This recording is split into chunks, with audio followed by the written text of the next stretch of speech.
All right. Hey, Duane, welcome back to the podcast. Hey, thanks for having me, Jason.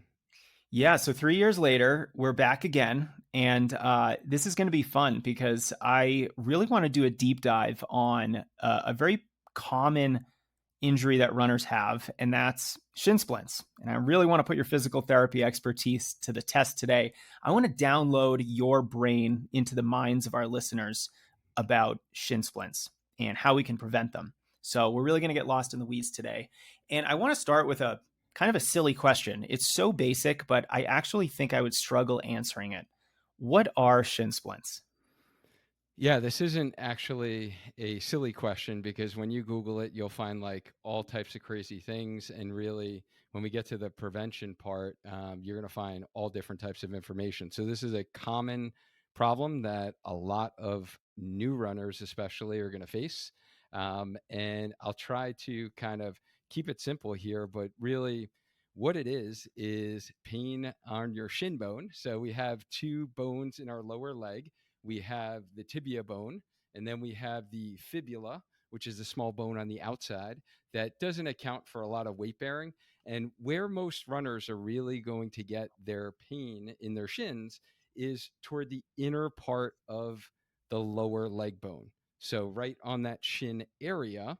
And there are many other diagnoses that can pretend to be shin splints. So shin splints technically is really what we call medial tibial stress syndrome, which is the bone on the inside part of that tibia or lower leg gets irritated. And it's the outer layer of that bone. So it's what we call the periosteum. And that can get inflamed, create pain. And really, where this creates problems is most runners will start out running and they get gun ho. Let's say the weather gets nice, or your friend, talks you into signing up for a half marathon or a marathon, and you're like, yes, let's do this. Whether or not you want to run your first, half or full, and you go out there guns a-blazing, you download a plan and you start running and your shins start hurting you. So that's usually where we start to, run into trouble here. And, it is really this overload of the tissues right on the bone area. So right where the connective tissue kind of attaches to the bone. So I have had shin splints many times in my running career, and you did say that it does tend to affect newer runners rather than, runners with years and years of experience. And, truthfully, I remember getting shin splints not regularly, but somewhat consistently in high school, and then a little bit maybe my freshman or sophomore year in college. And so essentially for the first 5 or 6 years of my running career, I had shin splints off and on, but after that, I almost never had shin splints. So for me, it resonates very personally that this is an issue primarily with newer runners. Um, Now, I did want to talk a little bit about where runners are experiencing this discomfort when they have shin splints.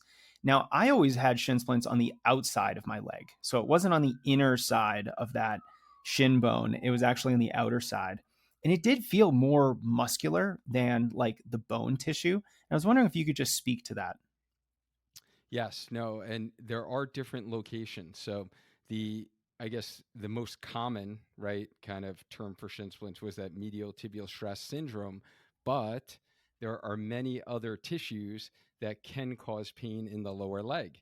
One of those tissues, as you alluded to, is kind of the front or outer part of the leg. So you can get really where the anterior tibialis muscle is or your extensor muscles, and you can get these anterior shin splints, we call them, or those muscles will start to get some pain around that area. The other area you can have pain is really on the outside part, not as common, but over kind of near the peroneal muscles, kind of on really the outer part of the leg. And then you can also have inner lower leg pain that is technically not the periosteum and right on the bone, but it is the soft tissue. And usually that's the posterior tibialis muscle and or tendon, where we can get this posterior tibialis tendinopathy, that winds up being like this chronic tendon type of injury. And I guess the biggest thing, Jason, that I really want, your listeners to know is that this can be very frustrating. Like you said, your story is classic, right? Like many high school, college, athletes get this. And it really is because of that sudden change in load and training load in their bodies, that they go from summer of doing nothing, especially, when someone's first getting into cross country and they don't know that they really need to build a base and like train before the season actually starts. And then, the first week of school hits and now they're running 5 days a week. And now they're packing on all this mileage in a short amount of time. So this is extremely common in our young runners, or like I said, any of our young professionals, the 20-year-old crew, and even 30-year-olds. I see a lot of that, get this when they go to tackle their first marathon and they were like a casual runner, or they're that like gym runner, which is really where I started out. And this was actually the thing that I felt when I tried to run on the treadmill in the gym. And I was like, I my body's not meant to be a runner. I will never be a runner because my shins hurt every single time. So I guess, the biggest thing I really want your listeners to know right now, Jason, is that if you have this, this is extremely common. And it doesn't mean that you can't run, that you're not a runner. And you can develop actually a strong running body so you can actually stay healthy to withstand a training cycle or train for a race. Because I know that's a big goal of many runners, and they get so discouraged and they get this pain and they go to the traditional medical provider who maybe is not a runner, maybe doesn't see a lot of runners in their practice, and they tell them, well, it's because you've been running 5 times a week, or it's because you've been running now. So maybe running isn't right for you. Or maybe, we should just stop running for 4 weeks, let your pain calm down, try some ice, try some rest, try some anti inflammatories. And then when it goes away, then you can start running again.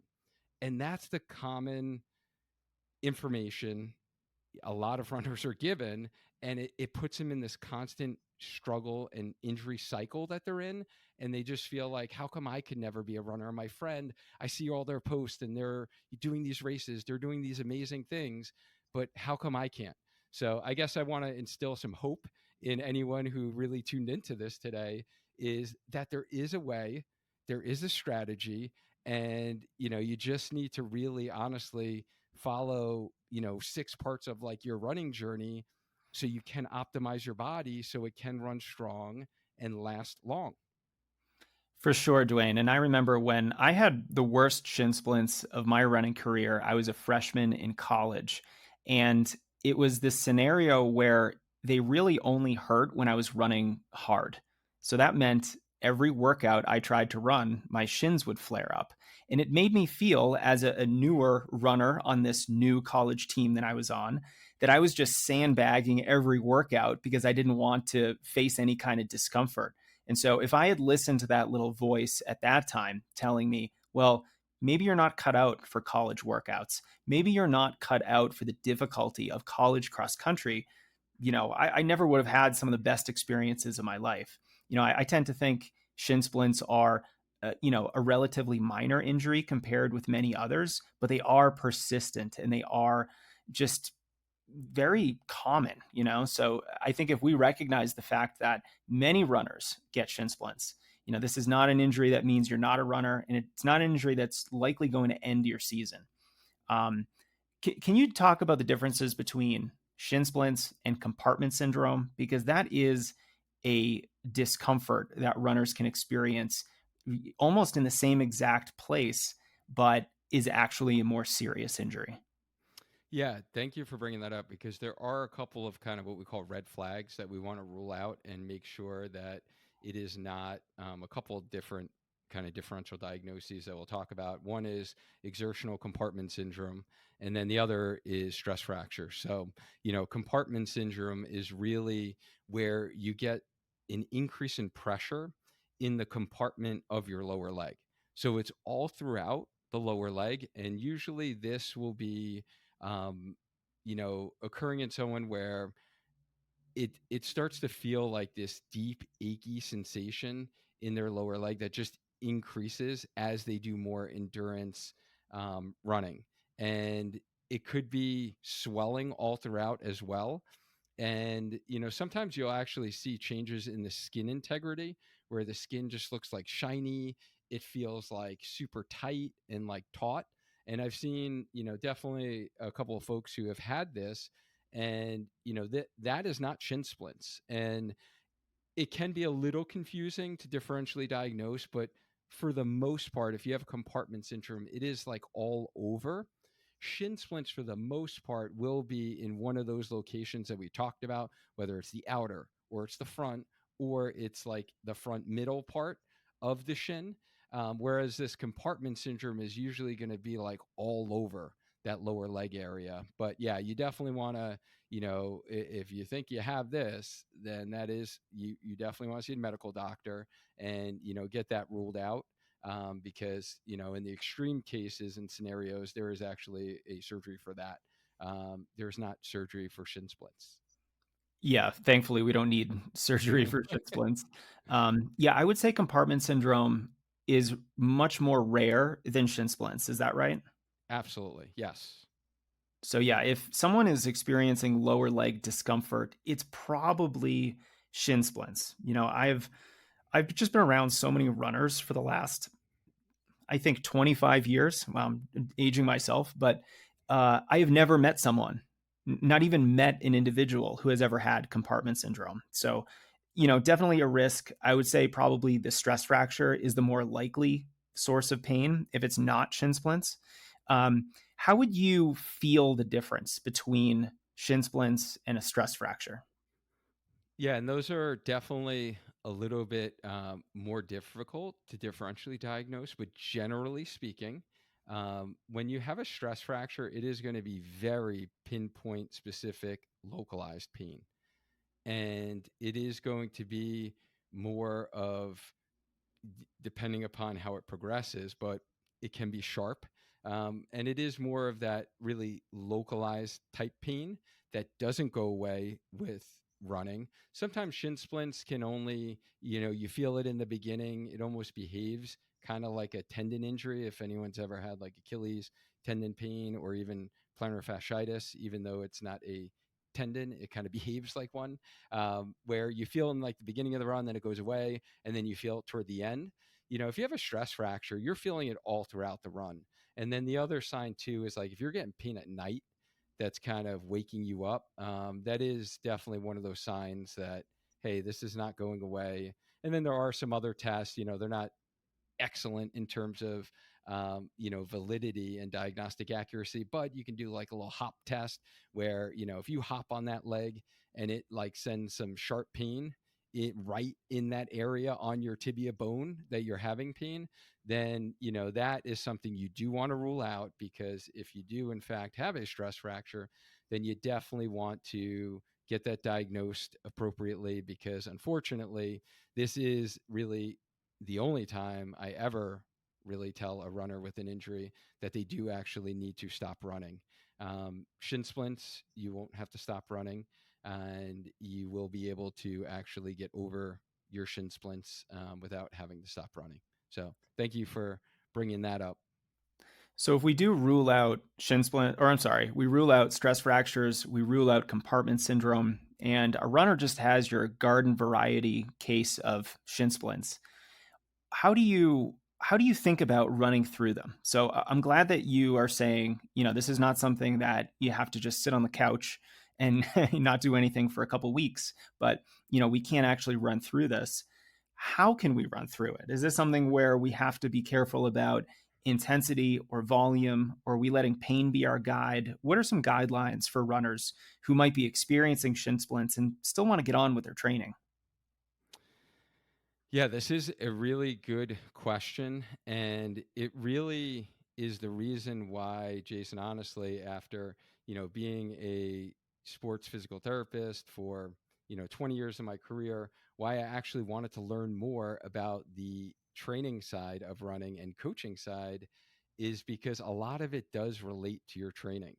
And how we get over shin splints, really, or how do we continue to run and continue to train despite having shin splints, it really, relies on kind of, as I alluded to before, kind of six parts of your running journey. And I really look at these, as a holistic framework in order to be able to get over shin splints. So, the six parts, real briefly, are really the mindset and the education piece of it, the strength training or the strength exercises that are going to actually help get over shin splints, your run plan, so the training, right, the actual running that you're doing.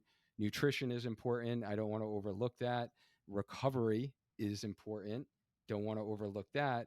And then if you are racing, that's kind of the six variable. But all of those need to be really optimized and applied to kind of shin splints. And I guess, just starting with the mindset piece, we kind of talked about this before, is really just realizing that things will need to be modified, but you don't want to go through these drastic no running for 2 to 3 days, and then you're going to run for 4 or 5 days. And hopefully your shin pain doesn't come back. You're going to need to be okay with modifying your plan that you're following or that you're working with your coach on, and knowing that actually either turning down the intensity of those runs. So if you're doing speed work, then maybe we're not, because speed a lot of times is going to result in more forces as it's applied through your foot up through your shin bone. That will usually increase pain in people who have shin splints. So perhaps not doing some interval work on the track and taking it down a notch, and maybe substituting some more threshold and tempo runs in your training. Or if you're doing threshold tempos for like marathon training, then maybe, just doing some strides once or twice a week to really get that leg turnover and work on that running form. But kind of modifying intensity, modifying how long you're out there, your duration of your runs. So, just knowing that, and knowing that this is a common problem, it will get better. There is no surgery. And as long as you take the steps that we're going to talk about, this is not going to result in a catastrophic injury. If you ignore your symptoms and you just have the mindset of no pain, no gain, like marathon training's hard, it should be painful, and I need to run through this, then yes, you are risking this progressing and it going from the periosteum. And we do know that research shows that a lot of the inner bone, for those that have this repeated inflammation of the outer periosteum, the bone density is actually a little bit less. So you're more at risk for getting a stress fracture. So this is one of those things that if you ignore it, it can progress to something catastrophic, which is going to be a stress fracture, because now you're not going to be able to do the thing that you love and be able to run. But it is really, getting that proper mindset that, hey, there are strategies. I just need the proper guidance in how I modify what I'm doing right now. I could still stay active. I could still run and do the thing I love. I might just need to adjust my short term running goals right now for the long term gain that I'm going to obtain, if that makes sense. Totally. And I am glad that you gave running coaches a little bit of due here, because I do think shin splints is an interesting injury. I think it's probably very different than other injuries in that it's likely much more amenable to treatment with training interventions rather than, specific treatments at like a PT's office. So I don't want to ruffle your feathers as a physical therapist, but this might be a really good like job for the coach, right? Hey, no ruffling feathers at all, Jason. It is one of these things, like, seriously. I any good running coach, honestly, is going to most likely be able to get their athlete out of shin splints. And that was like one of the huge eye openers for me as a PT, when I, started doing, run coaching. And honestly, Jason, like, I have a couple run coaches on my team. Like, I will put them against like many of the PTs I know. Like, no offense, like PTs, I love you guys, you know that. But they honestly will be able to get a runner out of shin splints probably a lot better than your kind of, let's say, average garden PT who doesn't work with a lot of runners out there. So yeah, no, runner. run coaches like you guys get some serious respect here. Thanks, Duane. Let's talk a little bit more about this, because I think now we're getting into the exciting part where, if someone has started experiencing some shin splints, now we're at the point of, okay, let's stop the progression so this doesn't get any worse and you actually start feeling better. And so, my very general approach to shin splints is to reduce the training load and also inject as much variety as possible into this athlete's training. And I was just wondering, from your coaching perspective, what are some of those interventions that work really well at helping reduce the discomfort of shin splints, and just getting the runner more, capable of withstanding all the forces of running, so that, they can do the training that they want to do without constantly having to modify things and cut down on that workload. Yeah. So from a truly running standpoint, you want to talk training standpoint? Yeah, let's start with that. Yeah. So I agree totally as far as adding some variability in the forces that are being applied to the shin. So we can talk, variability in running shoes. And I am a big fan of most runners having at least two. And if you're more of an advanced runner, you've been doing this for a while, 3 or 4 shoes that you're rotating throughout your week. And I usually recommend that they're not new all at the same time, right? You're rotating through one that has 100 miles on it, one that's got 200 miles on it, and different types of running shoes, because that's going to apply different forces to your body versus the same exact running shoe. And especially if you're beginner starting out, you probably have one running shoe. Make sure your mileage, that it's been tracked, or how long you've had it, and the wear pattern. If it's been the shoes that you've been wearing to the gym for the last 3 years and now you're running in them, most likely you want to get a new pair, because the foam and the densities of shoes do wear down over time. So I guess just kind of variability in terms of shoes, I'll kind of go there. And, the misconception too is, and I don't want to say, I hope that didn't come across as like your shoes are causing your shin splints, because I know that's a common misconception is, you just start getting a new pair of shoes. No, it's this shoe, it's that shoe, and the shin splints never go away. But variability in shoes, variability in surface. So definitely, thinking about the surface you're running on. Are you always running on concrete sidewalk surface? Can you get on asphalt, or can you get on a track a day or two? Can you do it on a treadmill? It is interesting because a lot of people have the misconception that running outside is worse for your joints and it's going to add more stress to your body, add more load. Um, that's not necessarily true, because your muscles actually adapt to those demands and kind of soften your load. But I actually see shin splints a lot in treadmill runners. And I do think it is because of the bounce of the treadmill, and like you wind up smacking harder, and there's less variability because you're not oftentimes like changing the elevation every like 30 seconds, right? Maybe you'll change it every mile or two, which I highly recommend. If you're running at the same elevation on a treadmill for 30 minutes, 45 minutes, an hour, that's the same exact amount of forces that are being applied up through your shin every single step that you take. So, if you are running every run on the treadmill, I would encourage you to go outside, especially if your goal is an outdoor race event. So we do want to mimic the demands that we're going to be facing on race day. But if you're always running outside, maybe changing it up, doing one day on the treadmill. So kind of changing the surface, can help. And then, as we kind of talked about before, just, varying the speeds. And I know you're a big fan of strides, and adding some of that in just to get some leg turnover. And, even if someone is running only easy runs out there, I'll add in some strides just to kind of change the forces that are applied through the leg at that time. I love all this. I'm sitting here like quietly fist pumping because I'm so on board with all this.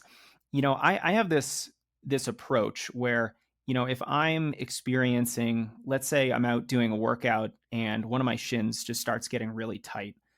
What I do is the next day, I like to change as much as I can about the run that I'm about to go on than the day before when my shins started to hurt. So if I'm doing a workout, I'm definitely going to be running easy. I am going to vary the shoes that I'm wearing. So I'm going to put in a different pair of shoes, potentially with more cushion or maybe with less cushion, just so that, I feel a little bit more responsive and my feet aren't kind of just slapping the ground.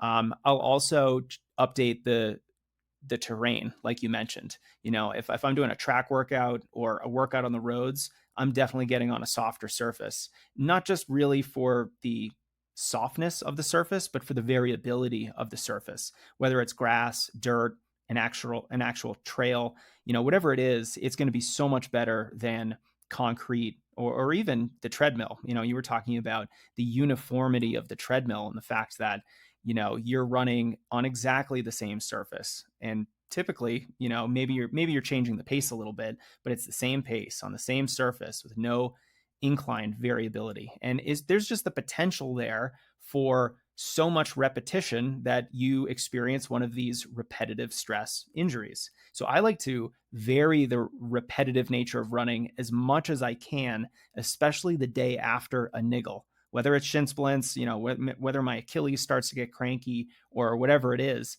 That variability can just subtly change the stress my body is under. And not every time, but a lot of the times I actually feel great the next day.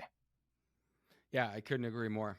Same here. I've definitely felt some of these niggles as well myself, and they can be very, and that's where like working with a coach, as is helpful too, where you can be able to add those comments in, Training Peaks or Final Surge, and be able to get some feedback on how you do, modify, if you do modify like what you have planned for the next day, and can kind of take that guesswork away and prevent you from like freaking out that like, oh my goodness, I got this major injury, maybe I just shouldn't run for 2 to 3 days. Because I think that again is like how everyone's been trained, in the past of, hey, you have an injury, like maybe you should take it easy, like just, rest.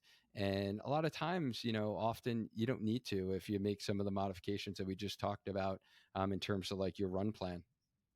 Yeah, and on that thought, I'm curious, if someone is experiencing a little bit of shin splints and oh, Duane, I've just completely lost my train of thought here. So I'm going to make a little note here for my editor to fix Yeah. this. But um, uh, let's see. I got my list here. We've been bopping around more than I usually like to. Sorry. No, it's not you. It's me. I'm a little off my game today. Uh, Duane, one aspect of this that I want to ask you about, and you mentioned it briefly beforehand, but you said how beginner runners might be more susceptible to shin splints. Are there certain groups of runners that might be more likely to get shin splints that just have to be a bit more aware of this? So we certainly have the new runners, the beginners, the people who are just getting into the sport. They certainly have to keep an eye on this problem. Anybody else? It is, definitely more that new runner, but also those that, what we would call kind of maybe, they're striding a lot, and really we call this kind of overstriding. And there are different strike patterns, and these are going to be more common, and not to say that all heel strikers will have this problem, but those that have a pretty large heel strike. So for all my runners, we do a little like running gait analysis and take videos, and there's some people I see their toe like way up when they're striking the ground, so they're like a very big heel striker, but it's not the heel strike that is bad by any means. It's usually what's often associated with it, that someone's really reaching out for the ground and they're what we call overstriding. So really the center of mass when their foot hits the ground is way in front of the knee. And really what that causes is like running with the emergency brake on or the parking brake, because your heel smacks the ground and it sends these forces up through the shin.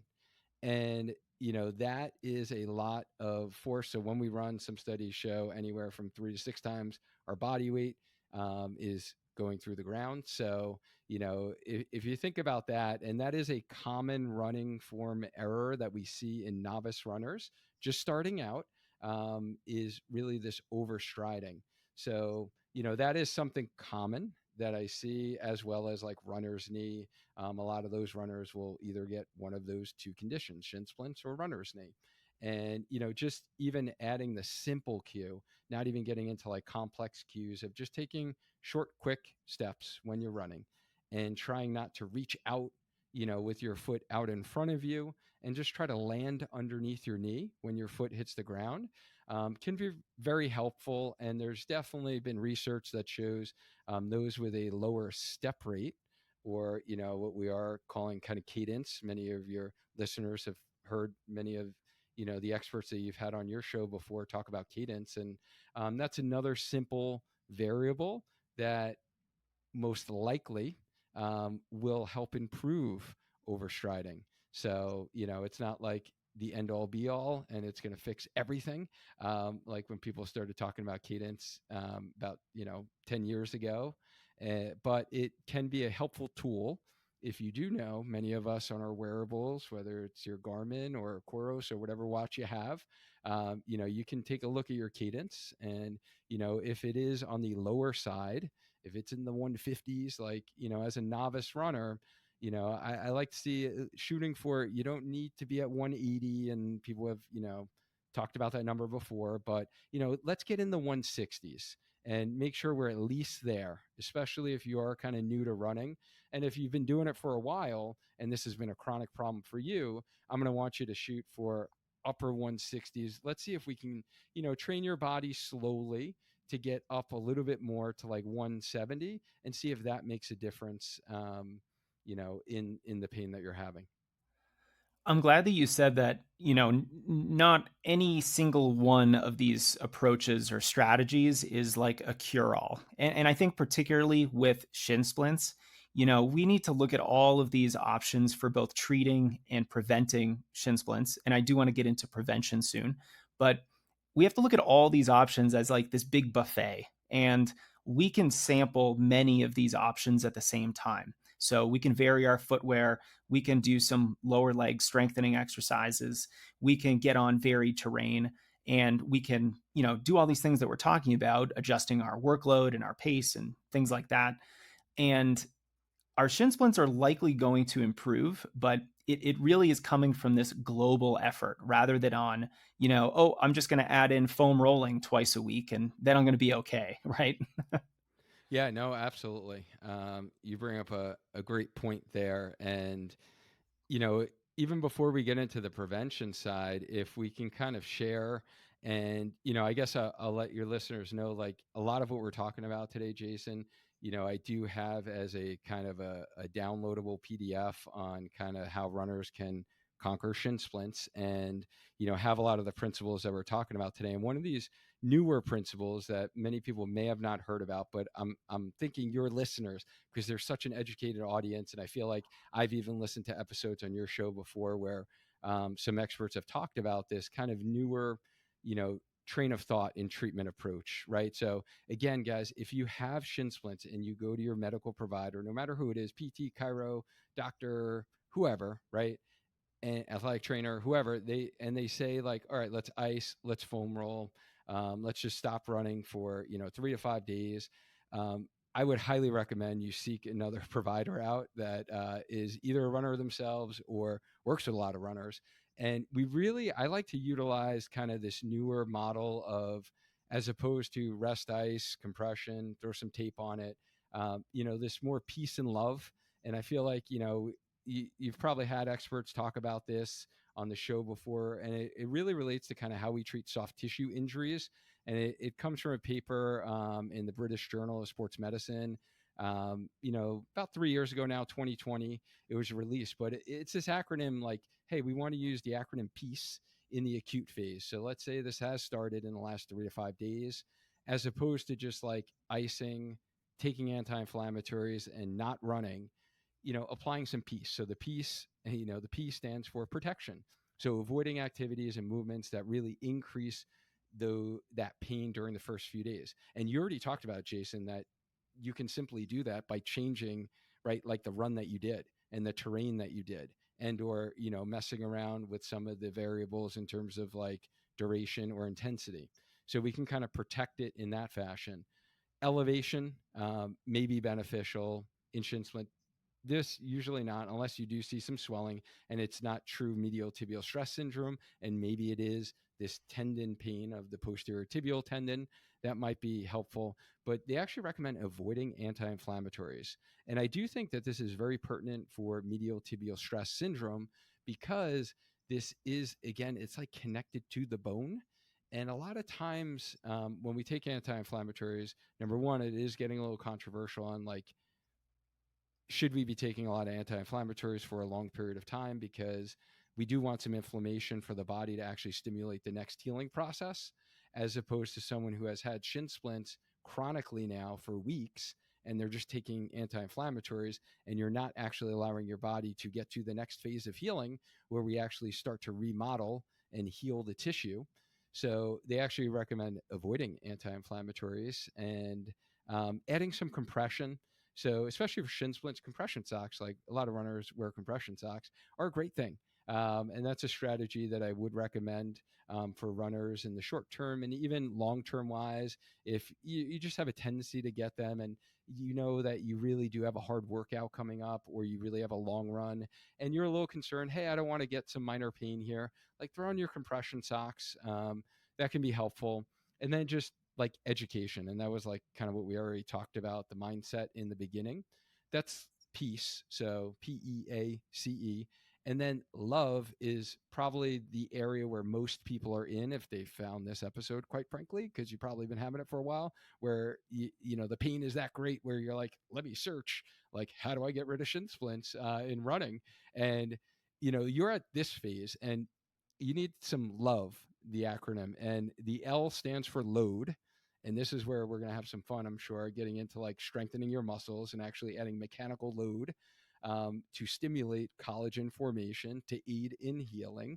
And then O is the optimism, which kind of goes to the mindset piece and really conditioning your brain for optimal recovery and saying, like, hey, I'm confident, I'm positive that this is going to get better, versus like pessimism and thinking, like, oh my goodness, I went for this run and I felt the pain again. I'm never going to get better, and I'm never going to be able to run this half marathon, or I'm never going to be able to run this marathon. Right. So optimism is a powerful thing. So we want to utilize our brain. And then vascularization. So really making sure that we're promoting exercise. And even if it is, let's say, a higher amount of pain levels, you know, staying active. Like, even if you couldn't run, let's just say, like, most likely, like you had mentioned, most people can actually run through this, but even hopping on the elliptical, right? If you can do that pain free, that's going to stimulate blood flow to the area and also help repair those tissues. And then, really, the E stands for exercise. And it really results in looking at whether there's any mobility impairments going on that could be contributing, whether they're strength impairments, whether it's neuromuscular control and balance, and really applying more of this active approach to recovery and treating the whole body, not just the shin. I'm glad you brought up cross training, which I think is not something that runners usually think of as a treatment approach for a particular injury. And you know, this idea of vascularization I think is really important, because blood flow is really healing. And a lot of the times, if you have an injured muscle, you know, whether it's, you know, something in your shin area or if it's a different muscle altogether, and you can't run, one of the best things you can do is to do some form of cross training that is going to work that muscle. It's going to increase blood flow. It's really going to help, you know, open up a different range of motion, most likely, than your standard running motion that you would likely have been doing. And, you know, I was going to ask you if, you know, doing some cycling, elliptical, or even pool running would be helpful for our, you know, theoretical runner that we were discussing earlier that just started experiencing some shin splints, you know, and they want to reduce the load of their training, but at the same time, they want to keep the load as high as they can so that their training is progressing, they're still gaining fitness. Is cross training a viable method to bridge that gap, to not only maintain a lot of fitness while you're dealing with shin splints, but also promote the recovery of those shin splints? Heck yeah, man. Yeah, definitely. It's going to bring that vascularization, right? That blood flow. And like you said, maintain that running fitness, right? Maintain some of your cardiovascular fitness so you don't go and lose everything that you've been working on in terms of like aerobic capacity. So, you know how important that is for like building a base and having good aerobic capacity. And unfortunately, we do start to see differences in deconditioning like anytime you don't do that for a week or a little bit more than that. And so a couple days you're good, but anything after that, you definitely want to maintain some of that aerobic fitness that you have because you've worked so hard, right, to obtain it. And we don't want to see you lose that. So yeah, absolutely, Jason. Duane, let's think about a runner who has never had shin splints, but they don't want to get shin splints. What are some of the things they can incorporate into their training to reduce the risk? And I'm certainly asking you to put your running coach's hat on, and I think a lot of this is going to be more of what we discussed is helpful for treatment. Is that right? Absolutely. There's definitely a couple of key areas from kind of a physical therapy standpoint and movement standpoint that I really like to assess in my runners. And especially if you are a female runner, quite frankly, we see, this and the research supports this is that unfortunately our female runners will have a tendency to have a running gait pattern that is more of what we call kind of a collapsing gait pattern. So, you are going to have this pelvis that may drop and your knee may go in, and that results in a lot of forces, kind of what we call either in the frontal plane or the transverse plane. So, like this torsional type forces. And we do tend to see that pattern in those that get shin splints as well. So, how do we correct those patterns, right? And some of it can be some cueing and some running form drills, but oftentimes there is an underlying weakness issue or what we call just a motor control issue where you're just not turning on certain muscles because you never knew how to turn them on, or maybe you had an injury in you've had Achilles pain or you had IT band syndrome once, and when you had your IT band syndrome, your side hip muscles kind of shut off because you had pain. When we get pain, the brain says like, hey, I'm going to, protect this area. I'm not going to activate certain muscles. And sometimes if you don't actually wake those muscles up and activate them, then they can stay sleepy for a while. And you might be running and not even knowing that, hey, I'm not even turning these muscles on. So you might have this kind of common pattern. So, common muscle groups that we tend to see, shin splints in runners is really weakness of your side hip muscles. So there's, the big one is the glute medius, but there's one underneath it, your minimus muscle, and those can be weak, resulting in your pelvis dropping. So, making sure that you have exercises that target those muscles. And this kind of goes into what we talked about treatment before is that we're looking at the whole body. You are a runner, you're not only a runner, but you're an athlete, and really treating you like an athlete and looking at the whole kinetic chain, we call it, and looking at the hips, looking at the core, and making sure that we are strengthening those muscles while you are training to run. You need to like train in order to run and strengthen certain muscles and strength train in order to run and activate, certain muscles. So I do have like a series of like my top 5 kind of mini band exercises for runners on my YouTube channel that it'd be extremely helpful. And I know you have many circuits as well to really activate those side hip muscles. The deep rotators are also important because they prevent that femur bone and the tibia from kind of rolling in. If you have more of that pattern and you're going to be more susceptible, then that's going to be really important for your muscles to be even stronger when you're running than kind of the average person. So those are going to be really important, as well as the lower leg muscles. So I also have kind of like my 6 best exercises for shin splints on my YouTube channel, which is really strengthening the muscles in and around that bone. So really targeting your ankle everters and isolating out eversion, isolating out inversion, and they are a little different, you'll see, than like the standard PT exercise. For anyone who's went to PT and they had you on a table and they like gave you a TheraBand and you were just like pointing your toe in and out, kind of going to town, going in, going to town, going out, and they're like, do 30 of those, do 30, and you've been doing that for like 3 times a week for 6 weeks, and you're like, what is this doing, right? Like, so many people can relate to this right now. So these are going to be different. They're going to really target and isolate these muscles a little better. And then there's progressions to standing, because when we run, our foot's on the ground, right? We're not just on a table. So we need to be able to use those muscles in a standing position.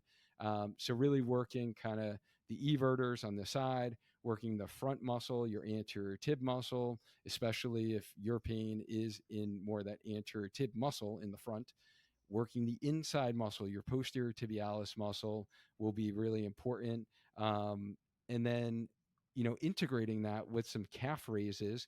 I love to do like a simple exercise I can kind of describe here on the podcast is, taking a tennis ball, taking a lacrosse ball, and placing it in between your heels and doing a bilateral calf raise, really driving your big toe joints down into the ground. So you're not kind of envisioning rolling your ankles outward to the side. You're really driving the first toe down right under that kind of knuckle of your big toe. Like if you had a quarter underneath, you're kind of squishing the quarter. And then push your heels in into the ball, and then bring your heels out a little bit, and then come down out of that calf raise. And you can increase the intensity of doing this off the level of a step. Not only will you build in strength and resilience for your Achilles tendon to prevent Achilles tendinopathy, but you're also going to get some posterior tibial strengthening in that range, as well as some short foot stability. And, just looking at the foot itself, there are muscles under your foot, especially if you've always been told, you have flat feet, you need to be in a stability shoe. Going back 10 years, you need to be in a motion control shoe. Here's the Brooks Beast, right? And like, that's the shoe you've been given. And, or you're like, you need orthotics and you've been running in orthotics for 10 plus years. Hey, that was me, like up until 2 years ago. So I've been there. I know what you're feeling. Like literally your muscles in your foot will not be able to activate. You won't be able to spread your toes, because that was me at 38 years old. I was like, this is wrong. Like I should be able to move my toes. Like I'm not 90, right? But unfortunately, the problem with orthotics is, yes, they do a good job of stopping motion in the foot and can make you feel good in the short term. And this is what research has proven now. Unfortunately, the long-term consequences of that is you get a lot of stiffness in the joints in your foot and your ankle joint, and you get a lot of atrophy of your deep foot muscles, which are super important for actually stabilizing the structures in our foot and help us have a stronger running body when we are running. Yeah, right. It's like you want your foot to do the work, not the orthotic. And if the orthotic is doing the work, then that means your foot is no longer up to the task of doing the work. And that's a dangerous place to be. Um, Duane, what would you say for the athlete who's doing all this kinds of great strength work? They're building up not just their shin muscles and their ankle muscles, but their calves as well. What's the impact of running volume or intensity on your risk of getting shin splints? Because I tend to say, poor training is going to get you no matter how much strength training that you're doing. So, if someone is wildly swinging either the intensity of their workouts, going from no workouts at all to 2 hard workouts a week, or going from 15 miles a week to 45 miles a week, is load the real key here to focus in on if you want to prevent? Absolutely. Yes, 1000%, Jason. It is like training smart with proper progression. And many people have heard like the 10% rule and like don't go beyond 10% each week. So that can be helpful in looking at like how much do you increase each week. I even tend to honestly even be a little more conservative than that, especially if you're in the 20s, 30s, 40 miles per week range. um, it is going to be a kind of a slow build, and also thinking about all the runs in your week. So not only looking at weekly training volume, which sometimes, quite frankly, is often forgotten about by many runners who aren't working with a coach, but also, thinking about your long run. And is this the first time that you're running a marathon? Is this the first 14, the first 16, first 18 you're ever going to do in your life, right? Or is this the first one you're doing in 20 years? I got a runner right now who is going to be running her first actual half marathon that we just started in 20 years, right? Like, it's been a long time since your body's been there. So it's almost like starting again from scratch. And even just having that mindset when you are building up, and those that are not working with a coach, you guys have to be careful when you download the free plans on the internet, because a lot of times I see people download plans, and or the plans on your watch, quite frankly, are very aggressive for a lot of people starting out. Um, I've seen many, many injured runners who just like were like, "Hey, my watch had a half marathon plan or a marathon plan. I just did it." Like, hey, they said that's what I should be doing, and they're doing 3 days of speed work, and they're a novice and kind of coming from no base or foundation, and they're jumping right into half marathon or marathon training. So it is really, really important, and is probably the most critical part, Jason, of like preventing this. And that's why, a lot of experienced runners don't get shin splints, is because they figured this out. And usually it is they've gotten injured. We do know that 7 out of 9 runners listening to this right now will get injured this next year. So you kind of, unfortunately, we learn from our mistakes, just like I did when I started running, even though I was a, orthopedic specialist, sports physical therapist who worked with a lot of runners. I still made the training mistakes because I didn't know about the coaching part, Jason. And it is like very, very important. So if you're starting out as a novice, like, take the time to learn about the actual sport. You don't need to think about like, hey, you're not a cross country runner, you're not a fast runner. Like, if you're a mid of the pack runner, a back of the pack runner, you still need to follow these principles. If anything, probably even more so, quite frankly, honestly, because you need to train your body in order to run. So part of that is the strength training, but then also making sure that your run plan is appropriate for what your body is going to be able to tolerate, the demands of running, and it will be able to adapt. But a lot of times we just get so impatient, and we have this like, we have to do this marathon in 2023. We have to do this marathon because it's my 40th birthday, my 50th birthday. But we haven't put the things in place, the 6 months, the 9 months, the 12 months, the 2 years, the 5 years before that big marathon goal. So I highly encourage your listeners to start thinking long term and think about your long term health if you want to actually run for the mental benefits that it gives us and be able to do it for a long time. Because if you're anything like me, like, I want to run till I'm like in the box, right? Like, I'm looking to like finally get on the podium one day, Jason. If I'm in the 90-year-old category, like, hey, like, if that's when I'm going to get on the podium somewhere, that's what I'm looking to do. I think that might be more impressive if you're on the 90-year-old podium, Duane.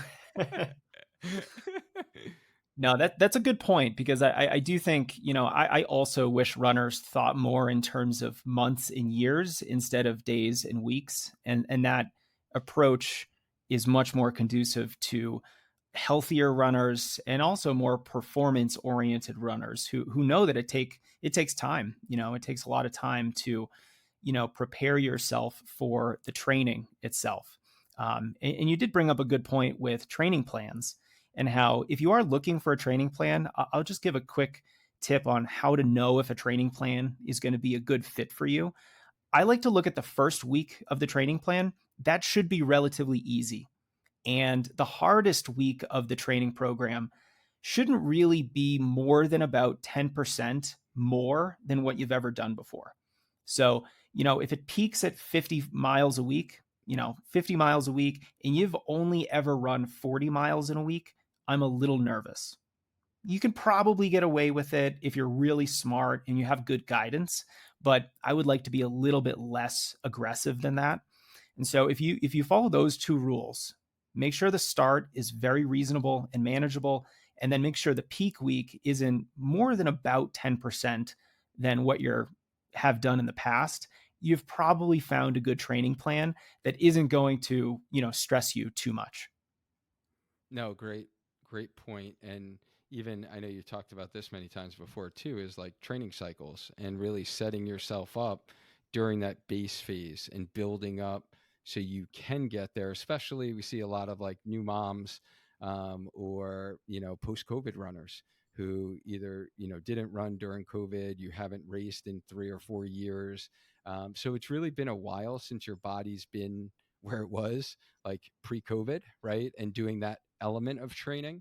So it is going to take time for your body to adapt back into that type of training. So excellent point in terms of really picking the right plan for you, but even just shifting your mindset, guys, and not just thinking it's that one training cycle that is going to give you that like magic miracle, you know, race result that you're looking for.